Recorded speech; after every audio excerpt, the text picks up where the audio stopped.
"Sit down and stop pretending you understand any of this," Officer Daniel Brooks said, his voice cutting clean across the courtroom as he nudged the edge of Ava Carter's chair back with his foot. The leg scraped against the polished floor, a sharp, hollow sound that lingered longer than it should have. A few heads lifted, then quickly lowered. Someone near the back shifted papers just to break the silence. Ava's hand hovered over the table for a fraction of a second, fingers tightening against the worn edge of her folder. Her brows pulled together, not quite confusion, not quite protest. Then she exhaled softly, pulled the chair in herself, and Saturday. Across the aisle, Brooks adjusted his cuffs, already looking past her, as if she had never spoken at all. Ava kept her eyes on the folder in front of her, smoothing the creased corner with the side of her thumb until the paper lay flat again. The courtroom air felt cooler than before, or maybe just quieter in a way that pressed in around small sounds, the soft shuffle of shoes, the faint hum of fluorescent lights overhead. She adjusted the stack of documents, aligning the edges twice before sliding one sheet free. Her pen hovered above the margin, paused, then lowered a fraction too late as the clerk called the next detail. She caught up quickly, jotting down a note in tight, careful handwriting, then underlined it once, a habit that made the ink press slightly through the page. Across the aisle, a pair of observers exchanged a glance before looking away, their attention drifting back to the front. Ava shifted in her seat, straightening her back, shoulders settling into a more deliberate stillness. She flipped to the next page, her fingers brushing the paper more slowly this time, as if confirming each line before moving on. When a document slipped a half-inch out of alignment, she nudged it back with a quiet tap, then rested her palm lightly over the stack to keep it in place. The clerk's voice echoed faintly against the wood-paneled walls, steady and procedural, while the judge leaned back, scanning the docket without urgency. Ava lifted her pen again, hesitated just long enough for the tip to hover above the wrong line, then corrected herself and continued writing. Her breathing stayed even, though once, briefly, she pressed her lips together before relaxing them again. A man in the second row cleared his throat, the sound carrying farther than expected, and Ava's eyes flicked up for a split second before returning to the page. She turned another sheet, slower now, her movements measured, each adjustment small but intentional. Near the front, Officer Brooks shifted his weight and spoke quietly with the prosecutor, their voices low and contained, not directed at her, not needing to be. Ava reached for the edge of the table, fingers resting there for a moment before she drew them back and folded her hands loosely over the folder. The room continued on as if nothing had shifted, yet every motion felt slightly more deliberate, every pause a fraction longer than it should have been, until Ava steadied into a rhythm that held, not perfect, but controlled. The prosecutor leaned slightly toward Officer Brooks, lowering his voice, and within seconds the clerk paused mid-sentence, waiting without being asked.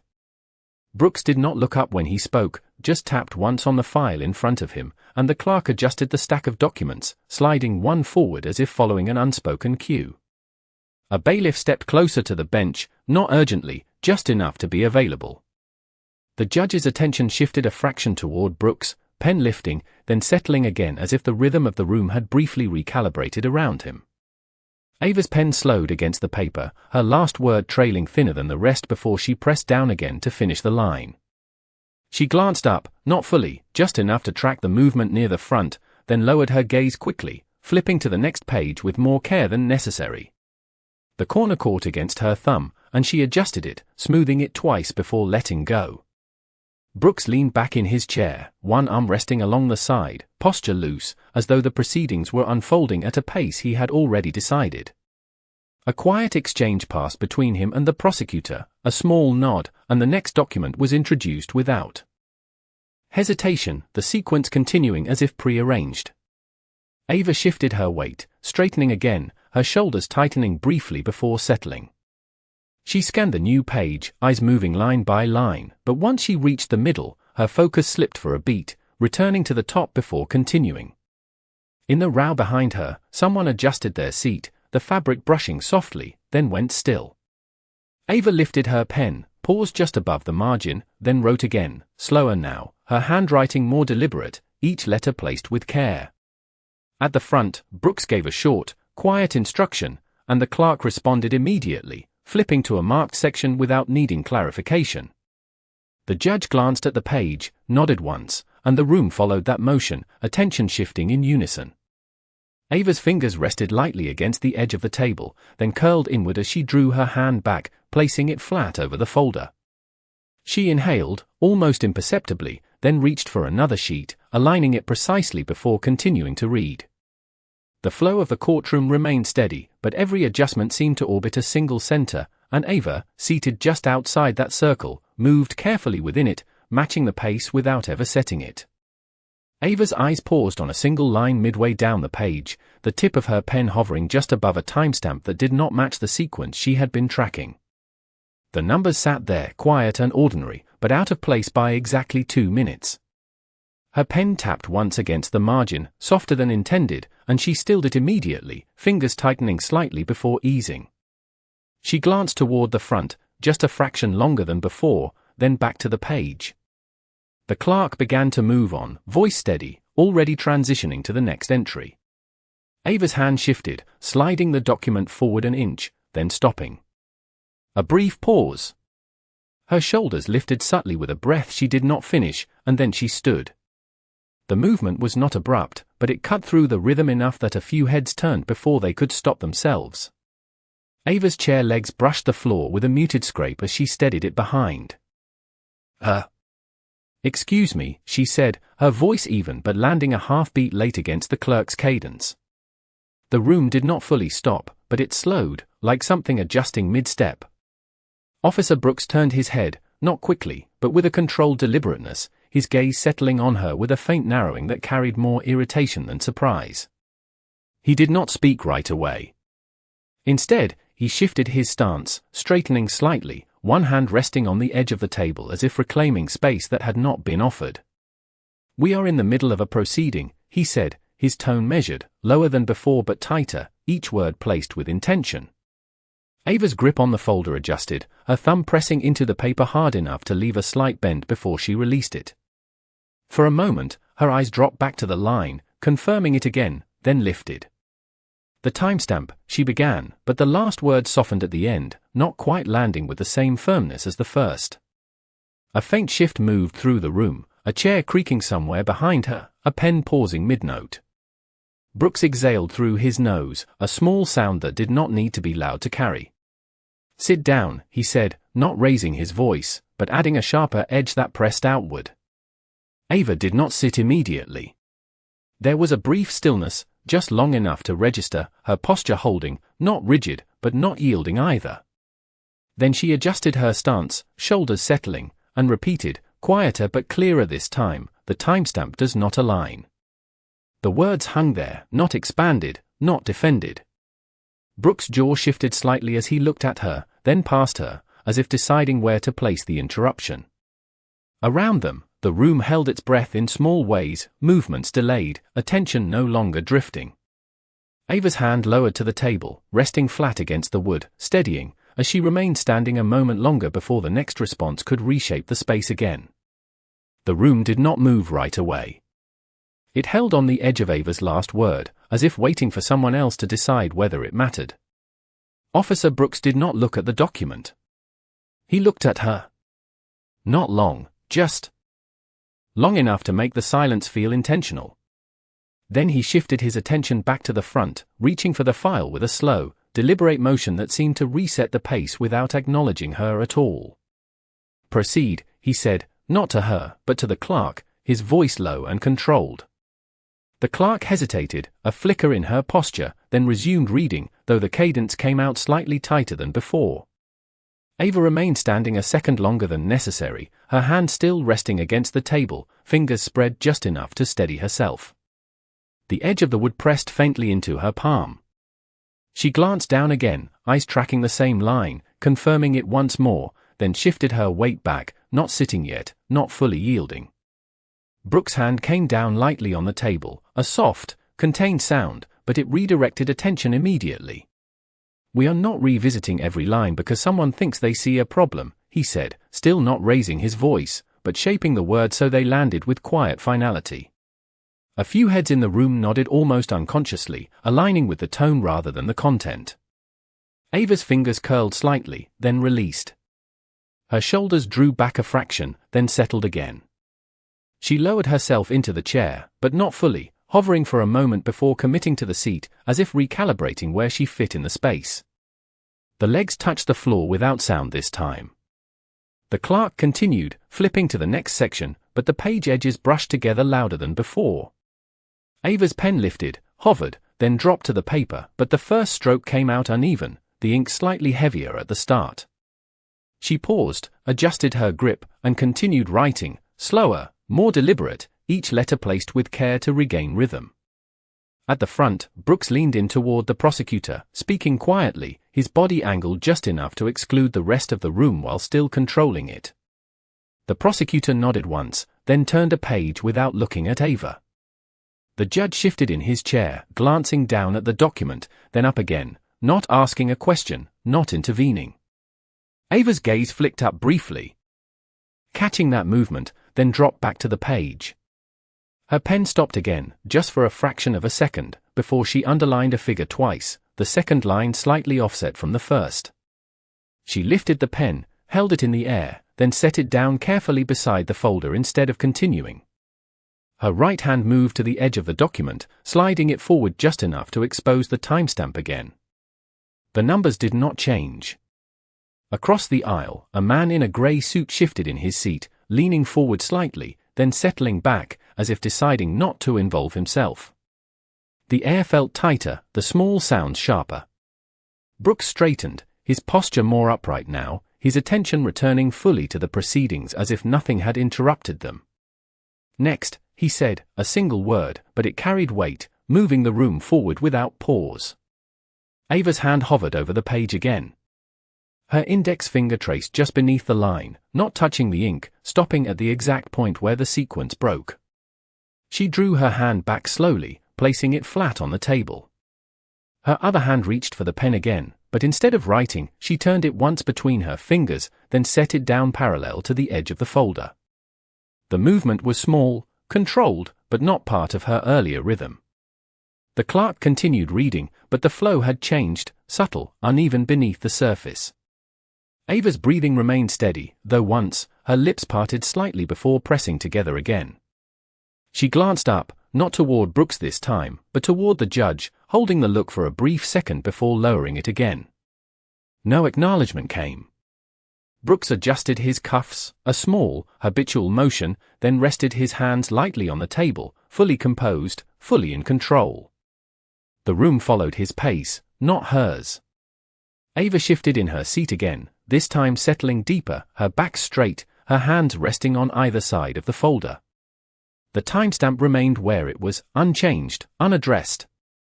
The proceedings moved forward around it, step by step, as if it did not exist, and Ava sat within that motion, aware of the space between what was being said and what was written, holding that gap without closing it, without letting it disappear, even as the pressure to do so pressed in from every direction. The clerk's voice settled into a slower rhythm, each word spaced just a fraction wider than before, as if the room itself had adjusted its breathing. Ava did not reach for her pen right away this time. Her hands remained still on either side of the folder, fingers relaxed but not loose, the pads of them resting lightly against the wood. She watched the page without moving it, eyes tracing the same section again, but slower now, not searching, just holding it in place. A faint buzz from the overhead lights filled the quiet between sentences. Somewhere behind her, a chair shifted an inch, then stopped. Ava blinked once, then again, her gaze lifting briefly toward the front before returning to the document, lingering a second longer than before. She slid the page back half an inch, then forward again, aligning it with the edge of the table, though it had not been out of place. Her right hand moved to the pen, but instead of picking it up, she tapped it lightly against the table, once, then stilled it under her fingers. Officer Brooks had not spoken for a while. He stood with his weight evenly distributed, one hand resting near the file, but his attention no longer drifted between conversations. It settled, gradually, toward Ava's side of the room, not openly, but in small glances that returned more often than before. He did not interrupt, did not comment, but the angle of his head shifted slightly each time she moved. Ava adjusted her posture, leaning forward just enough to bring the page closer, her shoulders rounding for a brief moment before she straightened again. The movement was small, but it broke her earlier stillness. She exhaled quietly through her nose, then drew a slower breath in, steadying it before letting it out. Her left hand slid under the top sheet, lifting the corner just enough to check the page beneath, then lowering it again without turning it. The timestamp remained where it was. Unmoved. Unaddressed. The judge shifted in his chair, the leather creaking softly, and glanced down at the docket again, his pen tapping once against the margin before going still. Ava's eyes flicked up at the sound, then back down, but this time she held her gaze on the numbers a beat longer, as if waiting for something to change without touching it. A faint warmth from the afternoon light stretched across the table, catching the edge of her folder, the worn crease reflecting slightly brighter than the rest. She moved her hand into that strip of light without seeming to notice, her fingers resting there, still. Across the aisle, Brooks adjusted his stance, not stepping forward, just repositioning his feet, but his line of sight remained angled toward her for a moment before returning to the front. Ava reached for the pen again, this time lifting it, but instead of writing, she turned it slowly between her fingers, once, then set it down in a new position, perpendicular to the folder instead of parallel. The change was subtle, but deliberate. The clerk paused briefly to turn a page, and in that small gap, the room felt suspended again, quieter than before. Ava's gaze lifted once more, not fully, just enough to scan the front row, then dropped back, her chin lowering slightly as she focused again. If this moment meant anything at all, it would not announce itself loudly. It would sit here, in the space between lines, waiting to be seen. Her shoulders eased a fraction, not fully relaxed, but no longer held as tight, and she placed her hands flat on the table again, evenly spaced, as if resetting her place without moving from it. The proceedings continued, steady, measured, but something beneath the surface had shifted just enough to be felt, not yet understood, and Ava remained there within it, quieter now, but no less present. The clerk turned another page, and for the first time, her hand stopped mid-motion. "One moment," she said, quieter than before, her eyes narrowing slightly as she traced a line with her finger. The room did not react immediately, but the pause stretched just long enough to be noticed. Ava did not move. Her hand stayed flat against the table, her gaze fixed on the same section she had been holding onto. The clerk flipped back a page, then forward again, aligning two documents side by side. "Your Honor," she added, this time lifting her head, her tone no longer purely procedural. Judge Whitman leaned forward, his chair creaking as he reached for the document. "What is it?" he asked, not impatient, but alert. The clerk pointed, her finger tapping lightly against the timestamp. "This entry, it conflicts with the system log." A faint ripple moved through the room, subtle but real. Papers shifted. Someone leaned in. The judge adjusted his glasses and scanned the page, then reached for another file, flipping it open with more urgency than before. Ava's eyes lifted briefly, tracking the movement, then settled back down, unchanged. Brooks straightened. The ease in his posture tightened, his hand moving to the edge of the table, fingers pressing down as he leaned slightly forward. "There is no conflict," he said, but the sentence came a fraction too quickly, his tone controlled but thinner at the edges. The judge did not respond right away. He compared the documents, flipping between them, then stopped. "These times cannot both be correct," he said, his voice steady but firmer now. He looked up, directly at Brooks. The shift was immediate. The room followed the judge's attention without hesitation. Brooks' jaw set. He reached for the file, pulling it closer, scanning the line Ava had not let go. His thumb paused over the number, then moved back, as if rereading it would change the result. It did not. The prosecutor leaned in, whispering something under his breath, but Brooks did not answer right away. The silence that followed was no longer neutral. It carried weight. Ava remained seated, her posture unchanged, her hand still resting on the table, not reaching, not pointing, not adding anything. The evidence had already moved beyond her. The clerk adjusted the pages again, this time placing them directly in front of the judge, aligning the conflicting entries side by side. "The patrol log shows the unit was still 3 miles away at that time," she said, her voice gaining clarity as she spoke. A murmur passed through the back rows, quickly suppressed but not entirely gone. The judge closed one file, then the other, more deliberately than before. "Officer Brooks," he said, "explain the discrepancy." Brooks did not answer immediately. His shoulders squared, but his gaze dropped to the document again, lingering longer this time. When he finally spoke, his voice remained controlled, but the rhythm had shifted. "It appears there may have been a recording error," he said, each word measured, but lacking the earlier certainty. The judge held his gaze for a moment, then nodded once, not in agreement, but in acknowledgement of the change. "We will pause here," he said, setting the documents down. The room exhaled in small, scattered ways. Chairs shifted. Pens moved again. But the center had moved. Ava's hands remained where they were, steady, unchanged, as the space around her recalibrated, no longer passing over the detail she had held, but turning toward it, unable to ignore what was now plainly visible. The pause did not dissolve the room. It reshaped it. Judge Whitman did not move immediately after calling for the break, his hand still resting on the closed file as if holding the moment in place. The clerk remained leaned forward, her finger still near the conflicting entries, but she no longer spoke. Across the aisle, Officer Brooks did not step back. He stayed where he was, shoulders squared, but his stance no longer carried the same ease. His weight shifted once, subtly, from one foot to the other, then settled again, though not as firmly as before. He reached for the file again, slower this time, flipping to the timestamp, then to the patrol log, then back again, the motion repeating once before he stopped, leaving both pages open in front of him.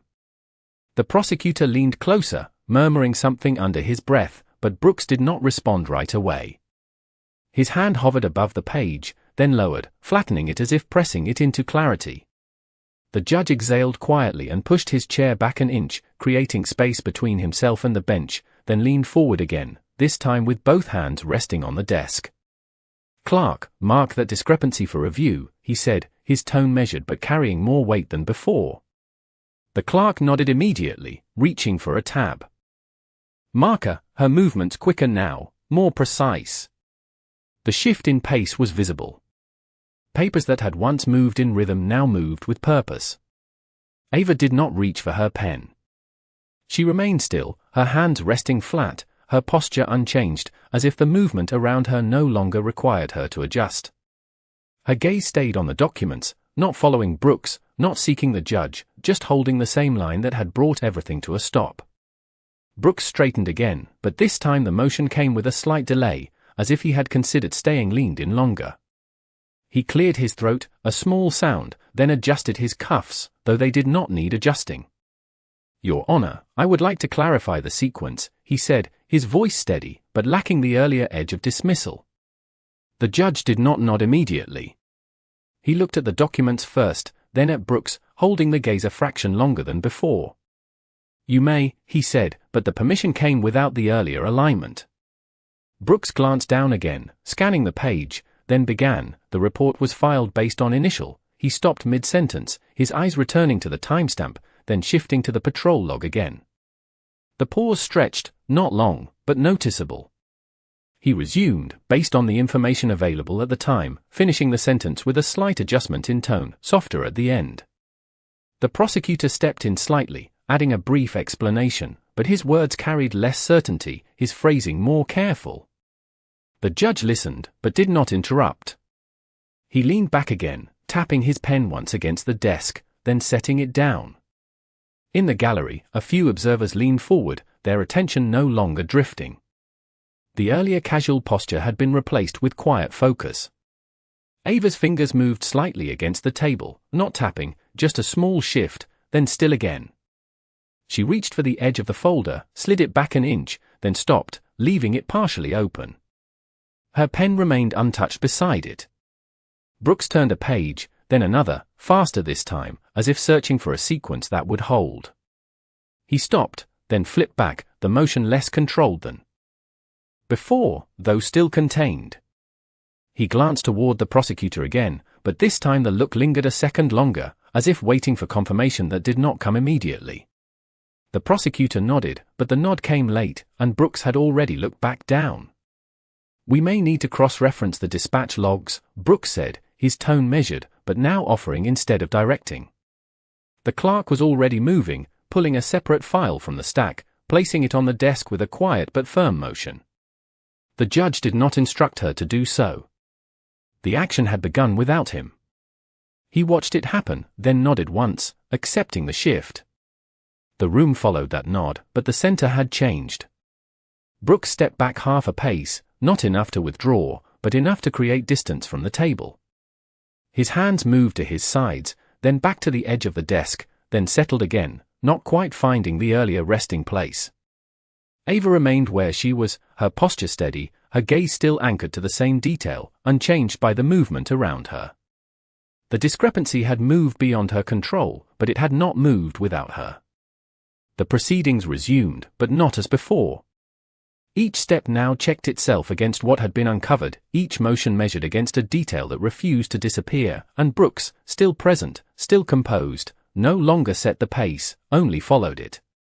The clerk placed the dispatch log beside the original report, aligning both pages with deliberate care, and this time Judge Whitman did not wait. He leaned forward, scanned the entries once more, then closed the file with a firm, contained motion that echoed softly across the wood. "The report is inaccurate," he said, not loudly, but with a finality that settled over the room. He turned slightly. "Officer Brooks, your statement is to be withdrawn pending review." Brooks did not respond immediately. His hand rested on the edge of the table, fingers pressing down just enough to show the effort of holding steady. Then, slowly, he pulled the file back, straightened it, and gave a single nod. No argument. No correction. Just the action. The prosecutor stepped back half a pace, clearing space without being asked.